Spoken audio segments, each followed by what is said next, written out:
할렐루야. 오늘도 주님의 크고 놀라우신 은혜와 평강이 여러분에게 함께 하시기를 간절히 축복합니다. 11월 20일 수요일, 오늘 우리에게 주시는 하나님의 말씀은 호세아 1장 1절로 11절입니다. 주님께서 브에리의 아들 호세아에게 주신 말씀이다. 때는 우시야와 요담과 아하스와 히스기야 왕이 이어서 유다를 다스리고 요아스의 아들 여로보암 왕이 이스라엘을 다스리던 때이다. 주님께서 처음으로 호세아를 시켜 이스라엘 사람들에게 말씀하실 때에 주님께서는 호세아에게 다음과 같이 말씀하셨다. 너는 가서 음란한 여인과 결혼하여 음란한 자식들을 낳아라. 이 나라가 주를 버리고 떠나서 음란하게 살고 있기 때문이다. 호세아가 가서 디블라임의 딸 고멜과 결혼하였다. 고멜이 임신하여 호세아의 아들을 낳았다. 주님께서 호세아에게 말씀하셨다. 그의 이름을 이스르엘이라고 하여라. 이제 곧 내가 예후의 집을 심판하겠다. 그가 이스라엘에서 사륙한 죄를 물어서 이스라엘 왕조를 없애겠다. 또 그날에 내가 이스라엘 평원에서 이스라엘의 활을 꺾겠다. 고멜이 다시 임신하여 딸을 낳았다. 이때에 주님께서 호세아에게 말씀하셨다. 그 딸의 이름은 로루하마라고 하여라. 내가 다시는 이스라엘 족속을 불쌍히 여기지도 않고 용서하지도 않겠다. 그러나 유다 족속은 내가 불쌍히 여기겠다. 그들의 주 나 하나님이 직접 나서서 그들을 구출하겠다. 그러나 내가 그들을 활이나 칼이나 전쟁이나 군마나 기마병으로 구출하는 것이 아니다. 로루하마가 젖을 뗄 때에 고멜이 다시 임신하여 아들을 낳았다. 주님께서 말씀하셨다. 그의 이름을 로암미라고 하여라. 너희가 나의 백성이 아니며 나도 너희의 하나님이 아니기 때문이다. 그러나 이스라엘 자손의 수가 바닷가의 모래처럼 많아져서 얼마나 되는지 아무도 되어보거나 세어볼 수 없을 때가 올 것이다. 그 때가 되면 사람들이 너희를 로암미라고 부른 땅에서 살아계신 하나님의 자녀라고 부를 것이다. 그 때가 되면 유다 자손과 이스라엘 자손이 통일을 이룩하여 한 통치자를 세우고 땅에서 번성할 것이다. 그렇다. 이스라엘의 날이 크게 번창할 것이다. 아멘. 오늘부터 호세아서를 시작합니다. 호세아라는 이름의 뜻은 구원하다인데요. 여기에 여호와가 합쳐지면 여호수아가 되고 여호와께서 구원하시다는 뜻이 됩니다.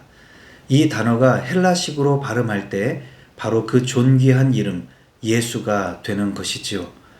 호세아서는 특이하게도 자기 자신의 결혼 생활을 통해 하나님의 말씀을 전하고 있습니다. 보통의 예언서들은 하나님의 신탁을 받아서 하나님의 말씀을 그대로 전하는 경우가 대부분이지요. 예언자 자신은 그저 스피커로 사용되는 통로 역할을 하게 됩니다. 그런데 호세아의 경우는 하나님께서 자신에게 명하신 대로 음란한 여인과 결혼을 하게 되는데 이처럼 자기의 결혼 생활을 통해서 하나님의 뜻과 마음을 전하게 되는 독특한 방식으로 말씀을 전하고 있습니다. 그렇지만 오늘 본문 2절 하반절은 왜 이런 일을 하나님께서 명하셨는지, 왜 이렇게까지 하시는지에 대한 그 하나님의 본 뜻을 명확하게 밝혀주고 있습니다. 이 나라가 주를 버리고 떠나서 음란하게 살고 있기 때문이다. 이 말씀에서 알 수 있듯이 음란하다는 것은 성적으로 음란하다라고 하는 것이 아니라 종교적으로 음란하다는 뜻입니다. 오늘날 우리 상황에 빗대어 보자면 하나님도 믿고 부처도 믿고 알라도 믿고 미신도 믿고 할 수 있는 것은 다 믿고 다 섬기는 것이죠. 그러므로 이제부터 호세아가 결혼하여 자녀를 낳는 일련의 가정생활은 그저 그 개인의 생활이 아닌 것입니다. 그것은 우상들을 겸하여 섬기면서 하나님을 농락하려고 하는 이스라엘 백성들을 경고하고 죄에서 돌이키게 하려는 상징이자 메시지입니다. 이런 것을 전제로 해서 본문 말씀을 간략히 살펴보겠습니다. 1절은 호세아라는 실존 인물이 어느 시대의 사람인지를 밝히고 있습니다. 그는 부에리의 아들로서 요아스의 아들 여로보암 왕이 북이스라엘을 다스리던 시대의 사람입니다. 2절과 3절은 하나님의 명령을 따라 호세아가 고멜이라는 여인과 결혼하고 아들을 낳았다고 합니다. 4절에서 그 첫 번째 아들의 이름을 이스르엘이라고 하지요. 이스르엘은 예후가 아합 왕조를 멸망시킨 곳입니다. 하나님은 예후 왕조도 심판하신다고 하시면서 호세아가 고멜에게서 낳은 첫 번째 아들의 이름을 이스르엘이라고 하신 것입니다. 그것은 북이스라엘의 멸망 또는 심판을 상징한다고 할 수가 있겠습니다. 다음으로 6절에서는 두 번째로 낳은 딸의 이름을 루하마라고 하지요. 이 이름은 불쌍히 여김을 받지 못하는 딸이라는 뜻입니다. 하나님께서는 이스라엘 백성들을 불쌍히 여기지 않으시고 용서하지도 않으시겠다는 의지를 표현하시는 것입니다. 그렇지만 7절에서 유다 족속은 불쌍히 여긴다고 하시죠. 다시 8절과 9절에서 셋째 아들의 이름은 로암미, 내 백성이 아니다 라는 뜻의 이름을 지었습니다. 역시 하나님께서는 이 백성을 버리신다는 의지를 이 이름으로 표현하고 있습니다.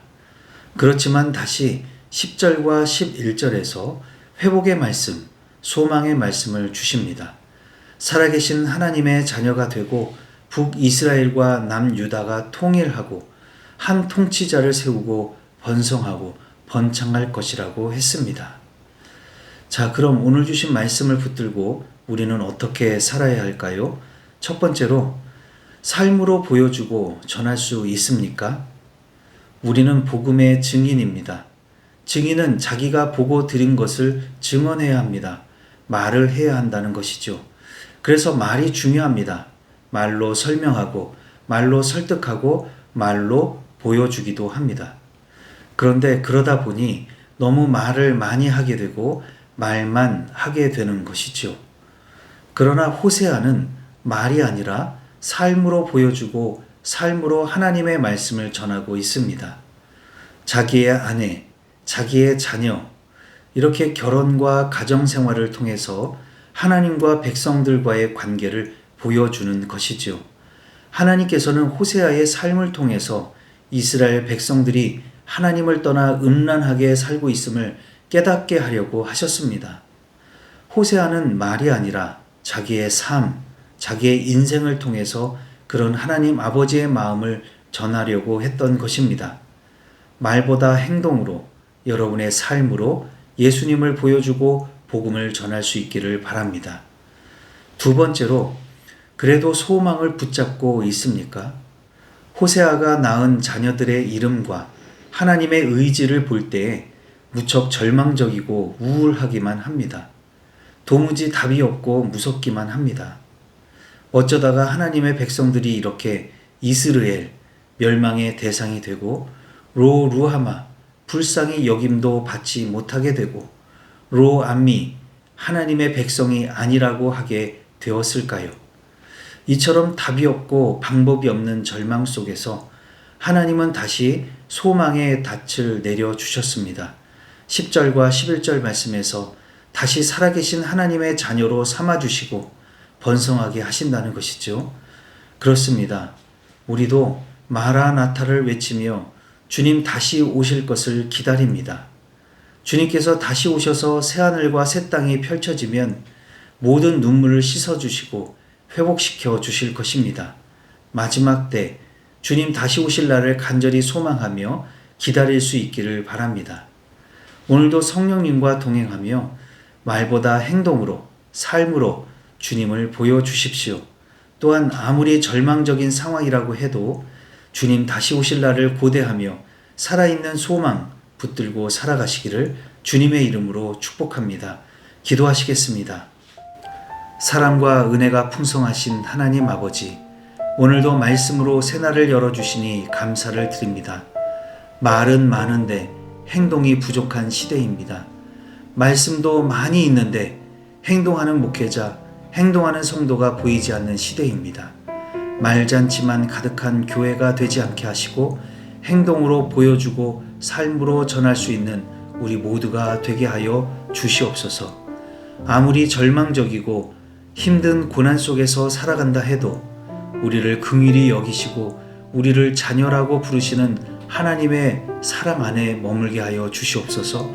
그리고 주님 다시 오실 그날을 바라보며 소망 중에 살아갈 수 있도록 인도해 주시옵소서. 예수님의 이름으로 기도하옵나이다. 아멘.